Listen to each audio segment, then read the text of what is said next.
pandalay. Kung gusto mo ng saya na buhay, tumutok ka na sa show na walang kapantay. Teen Star Online Live, Teen Star ang chikahan. Alright, Teen Star ang chikahan. Kung bored ka na sa bahay at gusto mo ng saya, may show na hatid ay good vibes talaga. And of course, muli nagbabalik sa atin ang ating napakasayang Teen Star Online Chikahan. Ako parang ng inyong lingkod, ang nag-iisang kabugera star na talagang napakaganda at walang katulad. Charing. Yours truly, Queen Bocha. Wala, self-proclaimed. Nagbubuhat ng sariling bangko no? Palibas at alam natin walang kukontre, walang kabar. Ayan, at syempre kasama pa rin natin si Sky. Of course, bati ka ulit, Sky!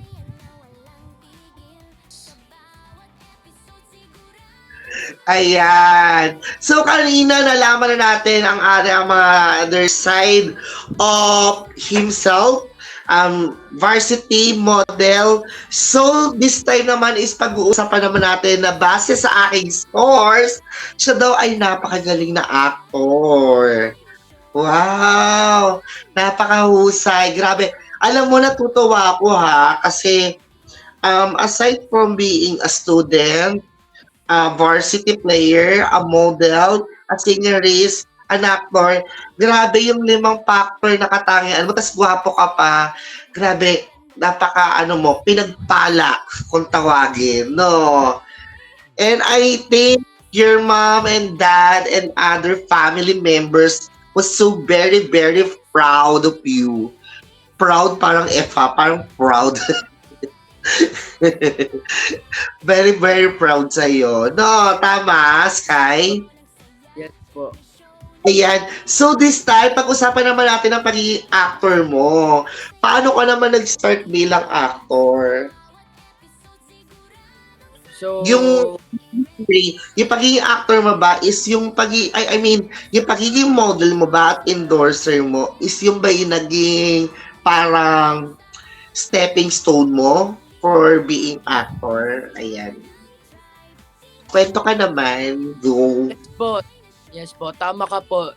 Parang yung pagmamodel ko po, yan po yung naging stepping stone ko para maging actor. Kasi po, yung sinabi ko po kanina, nag-workshop ako, yung second workshop ko po. Yung workshop ko, sa package nun, meron pong modeling, acting, singing, and dancing. So, parang ang naging ko doon, ang parang naging nagamit ko talaga doon is yung pagkakanta, pag-a-act at pagmamodel.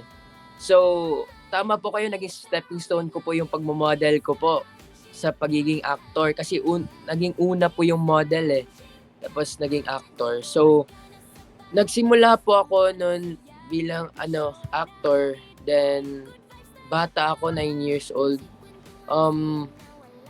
Nagsimula ako na wala po talaga akong alam sa pag-a-acting. Ang alam ko lang is may sasabihin and may script.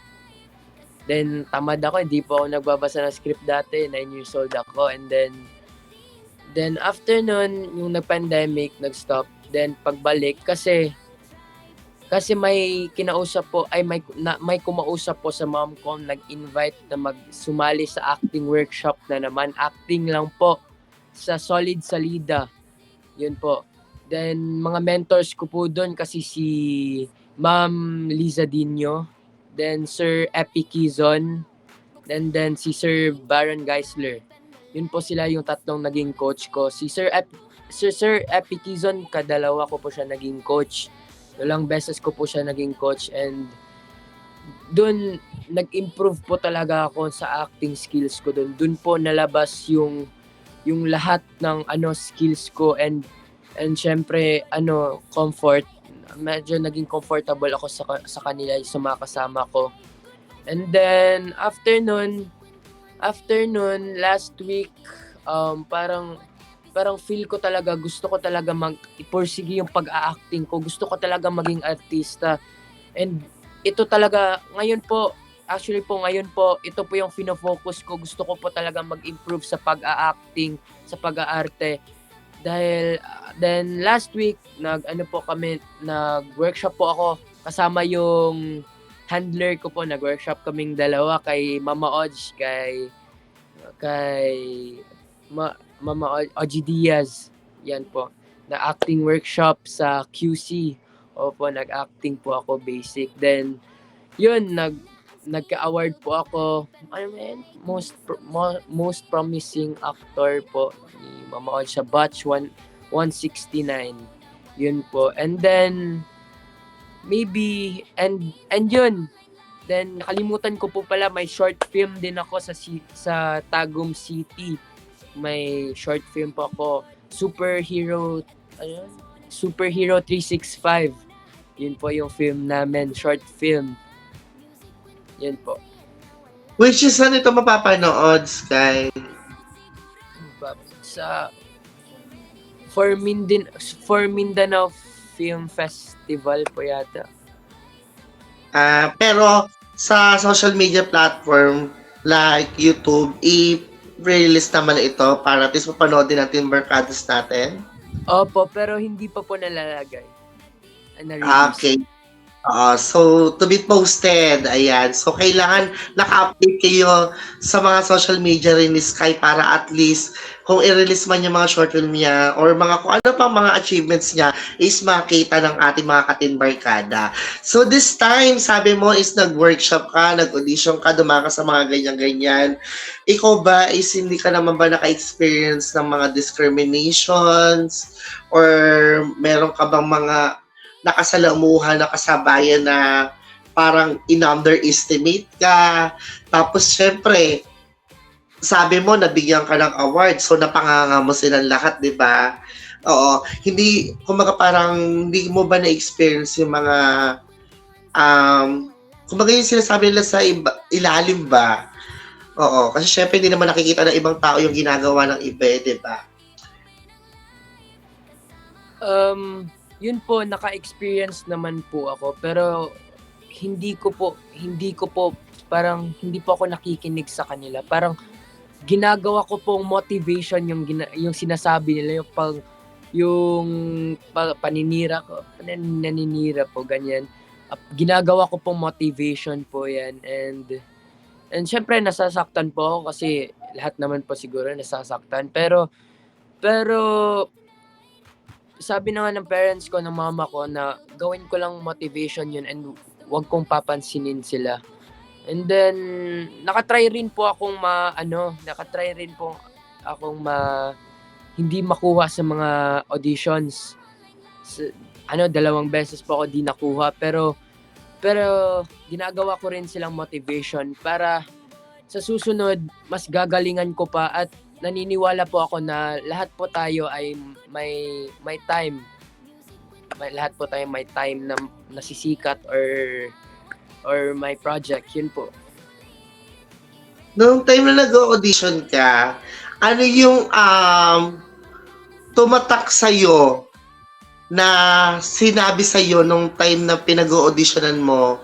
Halimbawa, merong parang mentor dyan, director dyan, producer, or kung sino man na pinag-auditionan mo. Ano yung mga mensahes na tumatak sa'yo sa sarili mo? Yung muna, magandang mensahe muna.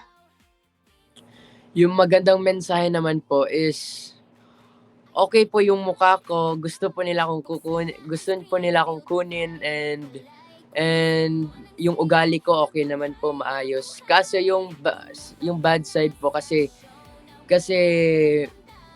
hindi po ako marunong marunong ako umarte, pero hindi ako marunong po talagang umiyak kahit anong gawin o sabihin nila sa akin. Hindi po talaga ako iiyak. Hindi po talaga ako naiiyak kahit anong nasa isip ko. Yun po, kaya sinabi nila sa akin pagkatapos ko, sabi nila, gusto kitang kunin, kaso hindi pa sapat yung acting mo. Kailangan mo pang mag-improve. So yun, pumunta ako kay Mama Odge. Nag-acting workshop po ako. Gusto ko mag-improve.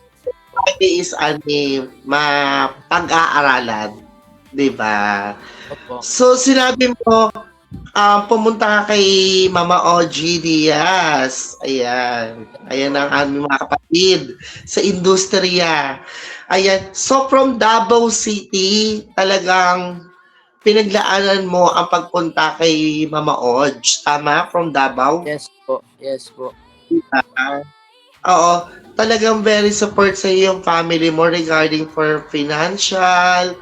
Siyempre, hindi naman biro or basta-basta yung ilalabas na ano dyan na syempre allowance for food, Yes for po. pag-i-stayan din, syempre, di ba? Oo. So, paano nyo na ano yun? Kumbaga parang dahil ba yun sa pagtutulungan ng family nyo o talagang merong mga naging way or daan ng mga tao para tumulong din sa inyo regarding for that? Unang-una po, yung nag-invite po sa akin dyan kay Mama Oj, ang na-invite po sa akin yung handler ko po, si Sir Ronnie Luma. Sinamahan niya po ako doon kasi gusto niya mag-improve ako kasi gusto niya maging artista ako. Then pangalawa yung parents ko nagtulungan po sila para maano yung gastusin doon sa Manila kasi knowing na Manila napakamahal po ng gastusin, yung Grab pa lang po. Konting kibot dito, gastos. Opo, Grab, then lahat po ng gastusin nasa parents ko. So yun, pinagtulungan naman namin, and ngayon nag-iipon na naman kami kasi babalik po kami dyan next week. Yes, week po siguro. Para mag-acting workshop na naman po. Yung pag-acting mo ba is support din ng parents mo? Or si mami yung may gusto, si daddy hindi? Or si mami ayaw, o si daddy ang may gusto? Or lahat sila full support naman sa'yo? Lahat naman po sila full support, pero naging inspirasyon ko po talaga yung lolo ko kasi gusto niya po talaga maging artista ako. Yun po talaga. Asa na ba si lolo ngayon? Nasa heaven na po eh. Ay talaga, sorry to say ha. Ayan, alam mo kanina mo pa nababanggit si lolo kasi parang feeling ko lolo's boy ka, no? Opo, lumaki po talaga ako kasama ang lolo ko po. Very close to you, lolo. Opo. Ayan. So, why don't you try na gawing inspirasyon si lolo kung hindi ka maiyak-iyak? Sabi mo, hindi ka maiyak sa isang scenario. Why don't you try na siya yung parang gawin mo motivation or inspiration? Parang siya yung isipin mo. Baka sakali kaya makuha mo yung role sa pag-iyak. Opo, actually, yun po sabi nila sa mga workshops ko po. Yan po sinasabi nila, isipin ko raw po lolo ko. Kaso po, hindi po talaga ako naiiyak and ako po yung bata, kahit anong gawin mo, kahit paluin ako ng mama ko dati, kahit sasampalin pa ako, kahit yung classmates ko sasampalin ko, hindi talaga ako naiiyak kasi palaban po ako eh. Ito naman. Oo. Ano ko yung literal na magulang na very 90s. Very 90s, 80s, diba yung gano'n?